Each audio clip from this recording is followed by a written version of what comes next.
시청자 여러분 안녕하십니까? BOA 모닝뉴스 시작합니다.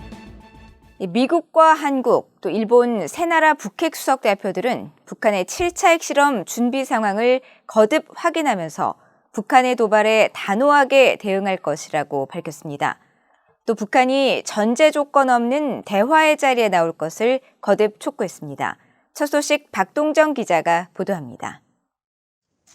성김 국무부 대북특별대표와 김건 한국 외교부 한반도 평화교섭본부장, 후나코시 다케이로 일본 외무성 아시아대양조 국장 등 세 나라 북핵 수석 대표들은 7일 도쿄 일본 외무성에서 회담을 갖고 북한 비핵화 후업 한반도 정세에 대해 논의했습니다. 성김 대표는 회담 모두 발언에서 올해 계속된 북한의 잇단 탄도미사일 발사와 북한의 7차 핵실험 준비 정황은 영내와 국제사회의 평화와 안전을 위협하고 세계 비확산 체제를 악화시킨다고 지적했습니다. 이어 우리의 목표는 한반도의 완전한 비핵화라며 북한과 대화를 위해 전제 조건 없이 만날 준비가 돼 있다고 거듭 강조하고 미국은 삼국 공조를 매우 중시하며 비핵화 목표를 공유하면서 모든 수준에서 긴밀히 협력하고 있다고 밝혔습니다. We are preparing for all contingencies in close coordination with our Japanese and ROC allies and are prepared to make short and long-term adjustments to our military posture in responding to the DPRK's provocation. We are committed to both defense and deterrence to protect our allies in the region. 김건 본부장도 북한의 여러 유엔 안보리 위반의 우려를 나타내면서 북한 도발에 신속히 대응하고 불법적이고 불안정한 활동을 중단하도록 촉구하는 국제협력을 강화할 필요가 있다고 말했습니다. 또 북한과의 대화와 외교의 문도 여전히 열려 있다며 윤석열 대통령이 제안한 담대한 구상을 바탕으로 대화를 계속 추구해 나갈 것이라고 강조했습니다. 후나코시 국장은 미한일 3국 협력의 구심점은 북한이라며 북한이 핵과 미사일 활동을 지속하고 가속화하는 데 우려를 표했습니다. 그러면서 영내 억지력 강화를 위한 3국 간 군사협력의 중요성을 강조하고 3국 간 대북대화 정책 조율 노력을 강조했습니다. 이런 가운데 이종섭 한국 국방부 장관은 7일 국방부 주최로 서울에서 열린 2022 서울 안보대화 개회사를 통해 북한이 새로운 길을 선택할 것을 거듭 강조하면서 국제사회의 협력을 당부했습니다.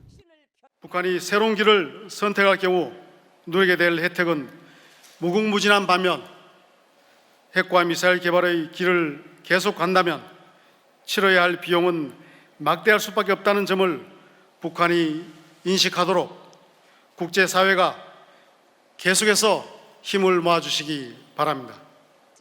이 장관은 이날 세계 54개국과 유엔 유럽연합 북대서양조약기구 나토 등 세계 국제기구의 국방관료와 안보 전문가들이 모인 이번 행사에서 북한이 핵과 미사일 능력 고도화를 통해 한반도를 넘어 세계 안보를 직접적으로 위협하고 있다고 지적했습니다.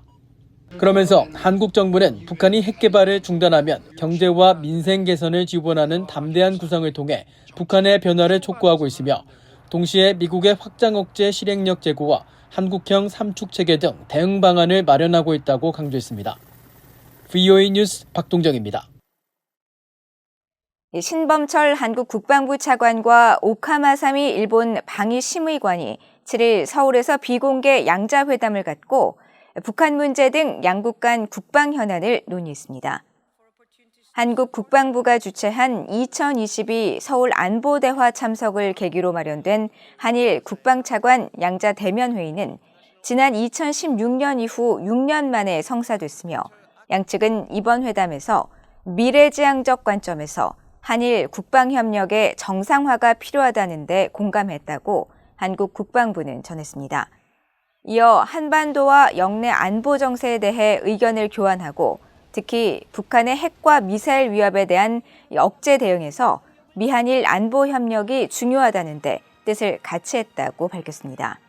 일본 방위성도 이날 보도자료를 통해 북한의 핵과 미사일 상황을 포함해 한일 양국을 둘러싼 안보 환경이 엄중하다는 데 인식을 같이 했으며 일한 또 일미한 간 공조가 중요하다는 데 공감했다면서 양국 국방 당국 간 현안 해결을 위해 소통을 지속해 나가기로 했다고 전했습니다. 북한이 무기를 판매하는 것은 유엔 안보리 무기 금수 조치 위반이라고 전 북한 주재 영국 대사가 지적했습니다. 또 신임 영국 총리는 북한의 비핵화와 인권을 대북 정책의 중심에 둘 것이라고 전망했습니다. 조상진 기자입니다.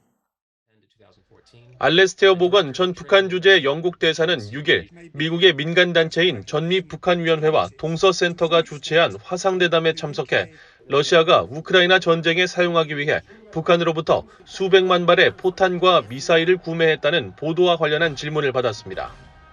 유엔 안보리 대북제재위 전문가 패널 조정관을 역임했던 모건 전 대사는 북한이 과거부터 소형 무기를 해외에 팔아 수익을 얻는 등 무기 판매에 적극적이었다면서 북한의 이 같은 무기 판매는 유엔 안보리 결의 위반이라고 지적했습니다. If it could, I'm quite sure that the DPRK would sell arms to whoever would take them. Of course, it'd be in violation of United Nations Security Council arms embargo. 모건 전 대사는 이어 영국 정부는 대북 정책과 관련해 비판적 관여 정책 기조 아래 북한 주민을 비롯해 정부와 관여해 왔다면서 그러나 북한 인권 상황과 핵 프로그램 개발에 대해서는 비판적 자세를 견지해 왔다고 설명했습니다. 그러면서 영국 정부는 북한이 핵과 미사일 도발 등을 감행할 때마다 대북 정책 강화 등 변화를 추구해 왔다고 강조했습니다. I think that British policy has been consistent. There have been changes in that have reflected the changes made by the DPRK, and this is the result of DPRK actions to which the British government has felt that it has needed to respond. Policy at the moment is very much focused, I think, on the security threat posed by the developing nuclear program. 모건 전 대사는 영국의 새 정부에서도 이 같은 대북 정책 기조가 그대로 유지될 것이라면서 6일 취임한 리즈 트러스 신임 총리가 강력한 대북 정책을 추구할 것으로 전망했습니다. We know her views from her time as Foreign Secretary, and we know that she attaches importance to DPRK denuclearization and indeed to human rights. 모건 전 대사는 또 최근 북한 경제 상황이 더 악화되고 있다는 평가에 대해서는 경제 발전과 외부 투자 촉진을 위한 전향적 태도 변화가 필요하다고 지적했습니다. 북한 주재 대사 근무 당시 경제 관련 협의에서 북한 측이 쓸모없는 통계를 제공하거나 적들이 역이용할 것을 우려해 자료를 발표하지 않는다고 말한 일화를 공개하면서 국제사회의 투명한 자료 공개는 북한 경제 문제 해결에 중요한 시작점이 될 수 있다고 강조했습니다. BOA 뉴스 조상진입니다. 러시아가 최근 북한으로부터 우크라이나 전쟁에 사용할 로켓과 포탄 등 무기를 구매하고 있다는 언론 보도와 관련해 미국의 전문가들은 최근 두드러진 북러 밀착 관계를 반영한다고 분석했습니다. 또 우크라이나 사태가 장기화하면 북한의 인력 파견 등 양측의 협력이 더욱 강화될 것이라고 전망했습니다. 박형주 기자가 보도합니다. 무기 거래 등 북한의 불법 활동을 오랫동안 연구해온 브루스 벡톨 미국 엔젤로 주립대 교수는 러시아가 북한산 포탄과 로켓 구매를 추진하는 것은 우크라이나 전쟁을 계기로 더욱 밀착된 북러 관계의 단면을 보여준다고 지적했습니다. 벡톨 교수는 또 러시아가 운송이 쉽지 않은 북한 무기에까지 손을 뻗치는 것은 러시아의 심각한 무기 수급 상황을 시사한다고 진단했습니다. If that is in fact the situation, then Russia's in a pretty bad situation right now, that they got to turn to their ally North Korea for resupply apparently, of these artillery shells. Because think about that. How are they going to get those shells to Russia? Are they going to put them on a train and send them all the way across the Russian landmass? 벡톨 교수는 이어 북한은 그동안 시리아와 이란 등 중동 지역에서 재래식 무기를 암거래했지만 이번 러시아와 무기 거래는 정부 간 직거래 형식일 것이라며 이것이 장기화되면 북한에 수억 달러의 자금을 안겨주는 셈이라고 지적했습니다. 반벤 디펜 전 국무부 국제안보 비확산 담당 수석부차관보는 북한은 핵과 미사일 프로그램 자금 마련을 위해 재래식 무기를 판매하고 있으며 이 때문에 유엔 안보리가 북한과 무기 거래를 금지한 것이라고 강조했습니다. 그러면서 오랫동안 유엔 대북 제재를 적극적으로 이행하지 않았던 러시아가 이제는 공개적으로 안보리 결의를 위반하고 있다면서 러시아와 북한 간 모종의 거래가 계속 이어질 것이라고 분석했습니다. clearly, if from now on Russia is going to be getting military support from North Korea, then I would assume that, in addition to getting money, the North Koreans probably extracted a promise from the Russians that they would not support future Security Council sanctions. 반 디펜 전 수석 부차관보는 다만 앞으로 러시아와 북한의 실질적인 협력 분야는 군사 영역보다는 북한 노동자들의 전쟁 복구 사업 참여 등 경제적 영역에서 더 두드러질 가능성이 높다고 진단했습니다. 군사 전문가인 브루스 베넷 랜드 연구소 선임 연구원은 우크라이나 사태가 장기화하면 러시아는 북한에 더 손을 뻗게 될 것이라고 분석했습니다. 현재 병력과 인력 모집에 어려움을 겪고 있는 러시아가 북한을 포함해 제3국에서 이를 충원하려 할 것이라는 지적입니다. They don't want Russians to be killed because that's making the war very unpopular even in Russia. I mean, they've gone to different countries to get fighters and to get support people. I think they will try to get what they can from North Korea. 베넷 선임 연구원은 그러면서 대북 제재로 인해 유류 부족을 겪으며 무기 프로그램 개발에 열을 올리고 있는 북한 입장에선 러시아 지원에 대한 반대급부로 경화보다는 러시아산 유류나 무기 기술 지원을 더 요구할 것이라고 전망했습니다. VOA 뉴스 박형주입니다. 이산가족 상봉 문제를 단순한 인권 차원에서 접근해서는 안 되며 국제사회에서 북한의 책임론을 부각시키는 등 협력과 압박을 병행해서 접근할 필요가 있다는 분석이 나왔습니다.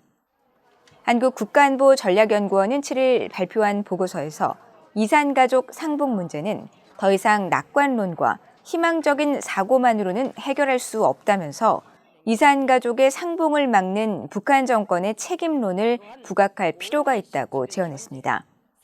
그러면서 한국 정부만의 노력을 통해 인도적 문제를 해결하려는 인식에서 벗어나 북한의 성의를 촉구하고 국제사회와 함께 압박하는 방식으로 나아가야 한다면서 유엔 북한 인권보고서 등의 공동 발의 과정에서 이산가족 상봉을 막는 북한의 행위는 중대한 인권 유린이라는 평가를 추가해야 한다고 지적했습니다.